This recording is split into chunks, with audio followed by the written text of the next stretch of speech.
Good morning, everyone. My name is Guy Bisson. I'm Executive Director of Ampere Analysis, and I'm going to be taking you through some of the key trends in the market for TV drama that we've experienced during 2020 and into 2021.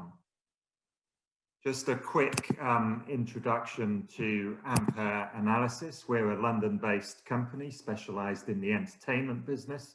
We provide data and hopefully insight on changes in the global television business and the wider entertainment space. A lot of the stuff I'm going to be showing you today is coming from our data and analysis services. So I'm going to be taking you through a story today, and it's a story of change. And 2020 of all years, in the 30 years that I've been following this industry, was certainly a year of change. Some of that was out of our control. It was driven, of course, by the pandemic, but some of it was driven by industry changes that had already been underway. But 2020 was certainly a supercharged year of change with Netflix and streaming and studio direct and COVID-19. So what has been going on out there? I think it's useful to follow the money. So it's very easy to think maybe as a smaller producer that some of the big macro trends really are not that important or not that applicable to a more focused, smaller business. But I think what's going on with the large trends, with the large studios, with the large producers, and in the wider market as a whole, of course, is absolutely relevant to producers and distributors of every size and scale. One of the things that's changed, and this chart illustrates it really clearly, is the value of windows from the theatrical window forwards. So this is looking at 2 points in time, 2005 and last year, 2020. First thing to notice, the market has more than doubled in size. But what's very, very obvious from this chart is that two windows have shrunk incredibly. Most of all home entertainment, so that's the old school DVD business, but also on-demand delivery, digital on-demand delivery. And of course, the theatrical window. Part of that theatrical shrinkage, of course, is driven by COVID-19, and there will be some recovery there. But the thing to take away from this slide is how much the television window, and in particular the subscription television window, has grown throughout this period. That's the bit that's got fat around the middle. Subscription TV now accounting for almost half of value throughout those windows of exploitation from cinema through to pay TV. Within those windows, there's been even more change. So if we look at home ent, it's shrunk massively, but of course it's also switched from a physical business to an on-demand digital business where it has survived. Pay TV similarly, although there's still growth from traditional, most of that growth now is coming from streaming subscription platforms, and within the free television, the advertising supported space, online video advertising is where the growth has come from. So very significant changes within window. And of course, you add in a crisis driven by COVID-19 and you accelerate those trends even faster. So studio direct, that was happening anyway before we'd even heard of COVID-19. But along came the virus, it shut down production, it decimated that theatrical window. It led to studios accelerating their experimentation with windowing and pushing theatrical releases straight to streaming platforms. What does that do? It increases the value of content on those streaming platforms, and it further drives audience shift and audience change. So COVID-19, in a way, accelerated the changes that were happening anyway. As we move through all of those changes, content becomes even more important. We're in an incredibly crowded market. We're in a global market, increasingly global, and that means that the old school method of controlling the physical distribution through owning infrastructure that by its very nature was geographically limited, is no longer the driver for competitive advantage. So what is? Of course, it is content. Now, COVID-19 impacted very significantly production of that content. It led to a shutdown of production, particularly scripted production. So as you can see, with all the changes, with all the new platforms, commissioning activity has actually continued to increase, with the exception of second quarter when the world first went into lockdown. But of course, the nature of that production shifted drastically during last year. Scripted production in particular was very hard hit, as you can see from the grey line. The shortfall was made up for by unscripted stuff that could continue to be made despite the lockdown. Now, while that will have an impact going forward into the first and second quarter of this year with supply, you'll see in a few slides' time that that shortfall is already being made up for, particularly among streaming commissioning. The other key trend, and remember those two cycles I had on an earlier slide, is that studio direct, but that impacts the supply side, and it's dented the supply of studio content to anyone who's not a studio. So this is just Netflix, but Netflix is just used here as an illustration of that change. Holdback of studio content, more than 2,000 hours has been pulled off Netflix just in the last 12 months. And that impacts anyone who is buying that content from the major studios, who of course are all going direct. What does that mean? It means if you can make, produce and own original production, it is even more important.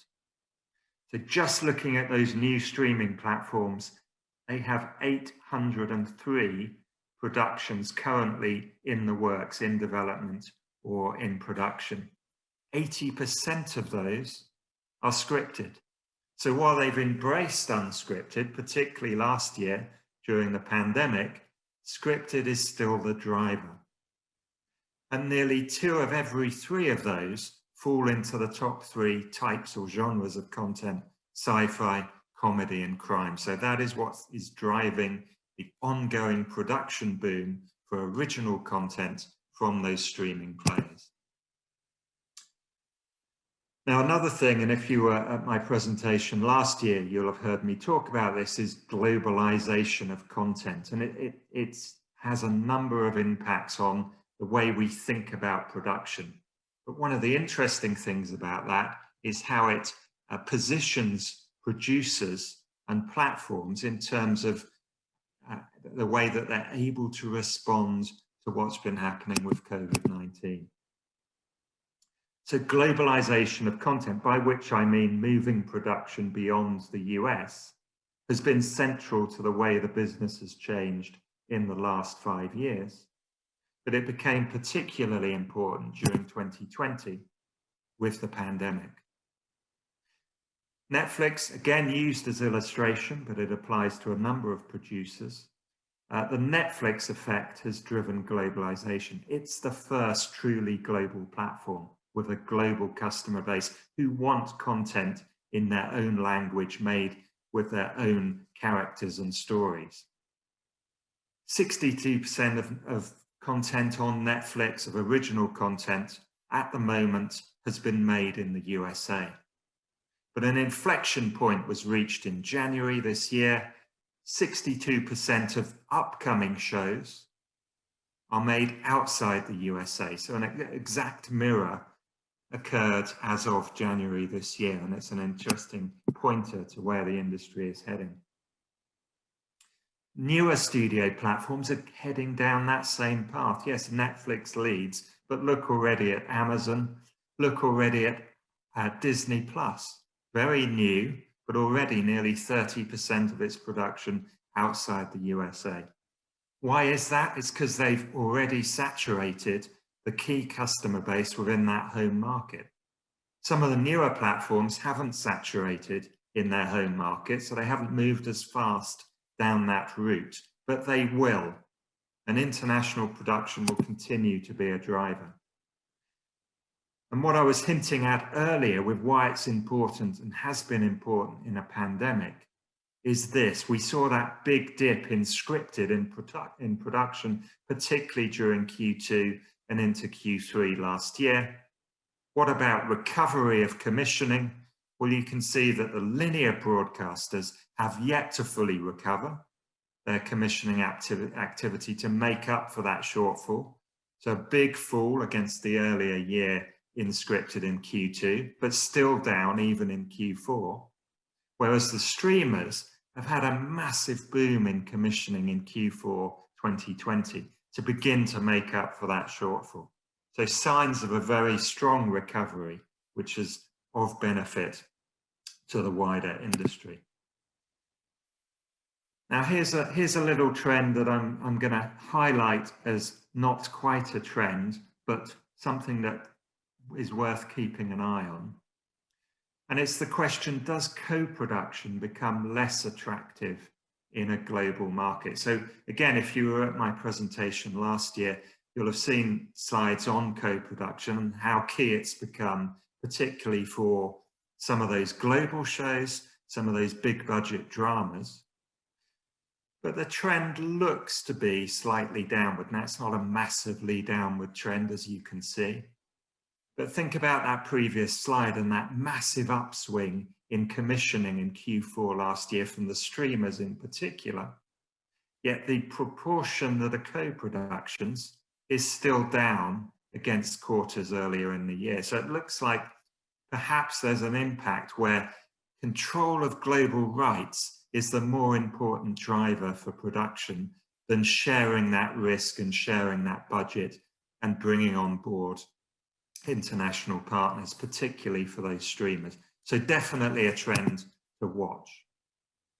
And another trend to keep an eye on is IP, intellectual property, because this is an increasingly important consideration in production and development. I'm calling it the Mickey Mouse strategy, because of course Disney has always kept incredibly tight control of its intellectual property and its characters. And that is serving it well now that it's gone direct. We know that 1 in 4 scripted productions today are based on existing content. They're adapted from something else. But the source of that adaptation is changing. Yes, it's still driven by novels, books, and to a lesser degree, magazine articles, but increasingly important and growing, what you might consider newer or more youth-skewing sources of inspiration, comics, mangas, podcasts, and computer games, increasingly important as sources of inspiration for scripted production, and certainly somewhere to seek inspiration for new production. And thinking of that in the wider context is important because the studios in particular are turning to franchisable content to fuel their direct platforms. In a way, it's vertical integration for content. It's thinking about developing characters, shows, narratives, and storylines that can develop into franchises, into long-running and repeatable stories and narratives. And the studios in particular have jumped on this, and it's something to consider when you're thinking about production and development. Is this content, is this character potentially franchisable? And up to 30% or more of studio direct content is now driven by franchise. At the same time, Netflix has dropped because, of course, they've not got access to all the studio franchise content that they used to have access to. And then there's another trend that's going on that I'm calling compounding. It's all to do with the way that things are combined. And I've talked about it in a report that talks about lots of different examples of this along the supply chain. But one area that's important for producers and distributors is compounding in supply chain. And it's to do with the way that studios are thinking about the market and the way they organize their internal divisions. What does that mean in practice? Well, it means a focus on original production. It means streamlining brands to position for a global audience.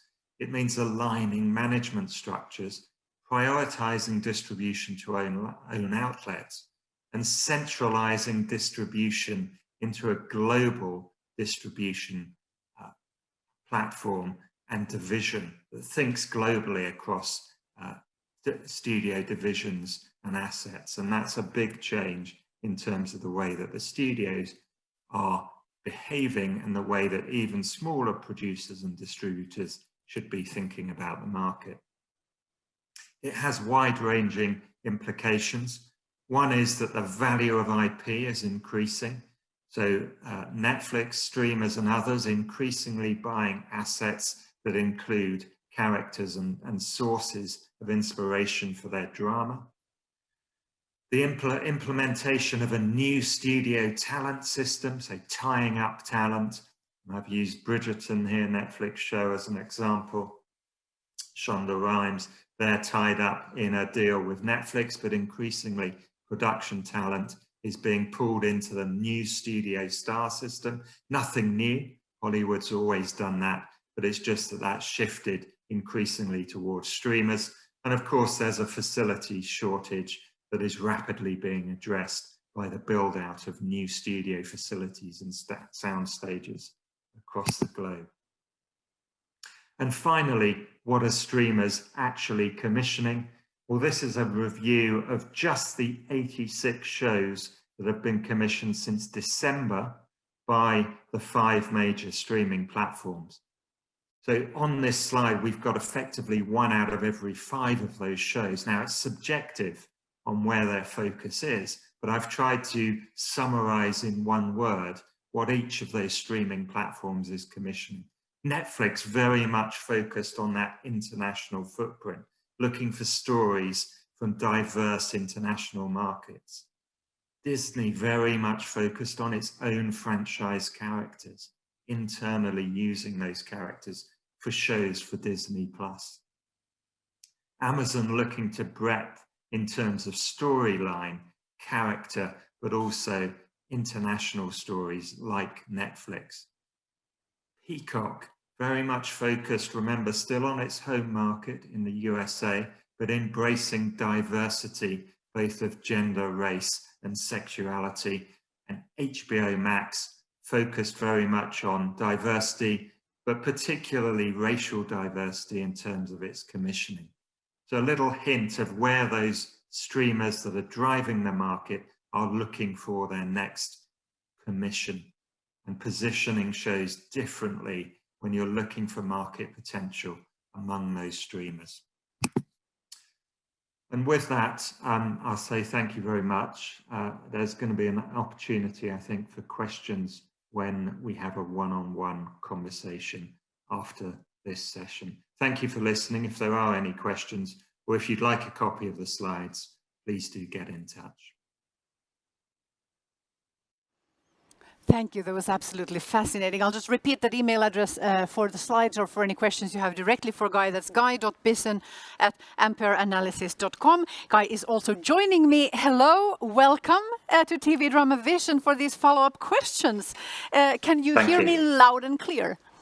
Yes, I can. Where are we reaching you this morning? I'm in London, sitting in the back of my house. That's wonderful. That's how we work now. It's great. It's wonderful to have you with us. Thank you so much for this presentation. It was, as I said, fascinating.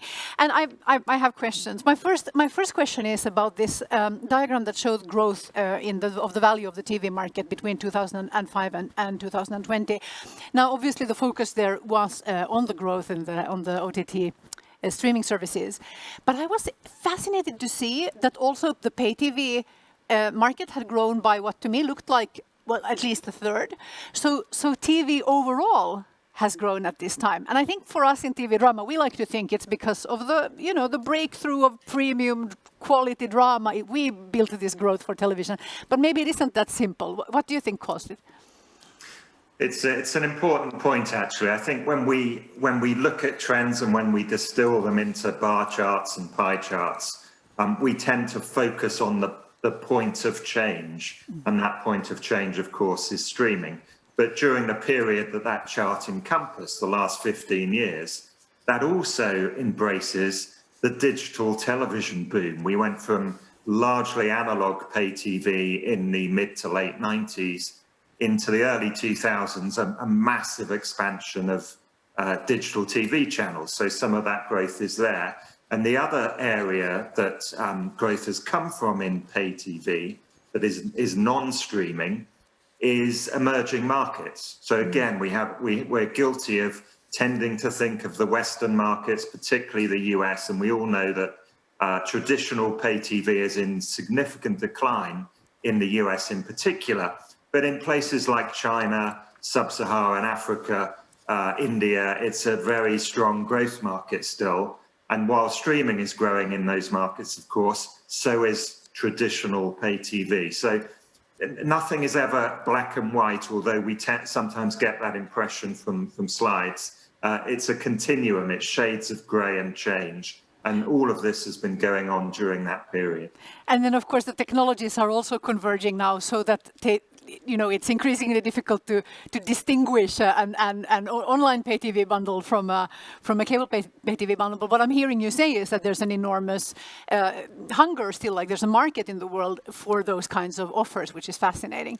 I also wanted to follow up on this astonishing statistic that if I did the math correctly, just the new players would now have about 650 scripted shows in development or production. And I want to put the number in proportion because 650 shows is just some very few years ago. That was the total number of scripted shows in the US, all of the US market. And I mean, this is, how long can this go on? Like we talked, it's a joke now that peak TV happens every year. Clearly, a lot of content libraries need filling for these new services, but surely at some point the market will contract. When do you think that will happen? I'm not sure contract. It will certainly slow. I mean, we're in the middle of a boom, not a bubble, and I think I've said that several times in the past. It is definitely a boom, not a bubble. We're still in a growth phase because, again, we tend to think of Netflix and Amazon, but last year there were a huge number of new, very well financially backed by the Hollywood studios, streaming platforms, all of which are global or will be global in the next few years, and they need content. And yes, of course, they're backed by studios and they have certain content at their fingertips, but original content that will be increasingly global is just as important to them as it is to Netflix, and that's going to continue to fuel that boom. So we're not just talking about growth of what's there now. We've got a whole load of new players who are driving new commissioning of scripted drama in particular, but other types of show as well. And that's going to continue for, if I have to put a number on it, I can't see it slowing down in the next 3 years. After that, we'll take another look. But I think we're certainly, there's a long road to go yet. And we might stay on a very high level, which of course I think everybody watching this is breathing a sigh of relief to hear. I was also, and actually connected to that in the longer perspective, one thing we talked about this morning is that a lot of the under 25s are consuming and producing, of course, also content outside the traditional film and TV ecosystem. Now, I know that you are looking at what people are actually watching. You're not looking so deep at what they are not watching or where else they might be. But all that said, what can you tell us about the slightly younger demographics, TV viewing habits, and where you think that's going? So there are distinct differences. We've got visibility from our consumer surveys that we run across 25 countries of 18-year-olds, 18 to 24. And there's distinct differences in what drives their viewing choice. So they're more engaged with certain unscripted formats, for example, reality TV, light entertainment. In terms of scripted, they tend to skew very heavily towards comedy and what I call genre dramas, so fantasy and sci-fi, for example, as opposed to crime which skews a little bit older. So they have distinct tastes within the different genres of drama and unscripted. I'm possibly less, my opinion is slightly different, I guess, from your last speaker, in respect that I see it as a continuum. The way that people behave when they're 15, 16, 17 changes when they get to 20. Now, it doesn't change completely, and some of that behavior absolutely will be carried forward and needs to be serviced in terms of the content that will engage that demographic. But their behavior will also change, and they will start to engage with some of that older skewing content as well. So I think, again, it's about it's never about an either or. It's never about they do this now, so they will do that then. It's about a continuum of behavioral shifts and changes. And of course, we have to remember also that this is about technologies. So for a while there, we thought young people will never watch the living room TV again. It turns out it wasn't the living room that was the problem. It was the linearity that was the problem. But now with smart TVs, living room viewing is back, family viewing is back, and so on. So the platform in itself is not a challenge. Here, I think. Exactly. And streamers are embracing other types of content increasingly, so reality and light entertainment, which didn't feature really at all in their original production, is now growing significantly. And it's interesting, one thing that combines though, or like one thing that those things have in common that appeals to the younger audience is of course in reality there's a level of like honesty or genuineness that we know that they respond to also in context like YouTube. But I think it's big emotions. Reality is about big dramatic emotions, and genre dramas are also about this sort of almost epic level melodramatic engagement, which anyone who has been a teenager knows, is about 80% of your life anyway then. And that feels something that we could be very good at, I think. Yeah, and you saw from that last slide about recent streaming commissions, embracing diversity, for example, and social issues are going to engage more with that younger audience than perhaps a middle-aged audience who, while they obviously think of them as important, they're less massive issues in their life than they would be for an 18 or 20-year-old. Yeah, we have just about a minute and a half left, but I wonder if you could say a little bit about how the value of content is changing in the value, or the valuation in the value chain is changing, because sales and distribution, of course, is in transformation as well. Yeah, I mean, it's about a fundamental shift in that value chain. For the first time in 100-year histories of studios, they're not going, or they're bypassing the middleman, which is a TV channel or a TV aggregator or platform, and they're going direct. And that obviously, again, it's a continuum. It's not a sudden switch off of a tap, but that tap, the flow is slowing. And that impacts what is going into international distribution and what is available for third parties to utilize and sell. And what does it do? It increases the importance of making your own stuff. And that's why that production boom is going to continue for a good few years, because original production, you've got the rights if you make it yourself, and you can use it on your own platform, where you can sell it into the international market, whereas some of that traditional supply is beginning to dry up. And for creatives, of course, this is fantastic news, because the negotiating positions of the talent, also for things like rights, are much more multifaceted as the market is changing and there is enormous demand. Thank you so much, Guy. This has been incredibly exciting. Thanks for taking the time. I'll just say that email address again. It's guy.bisson@ampereanalysis.com if you'd like a copy of the slides. Thank you and have a great day. Thank you, and you.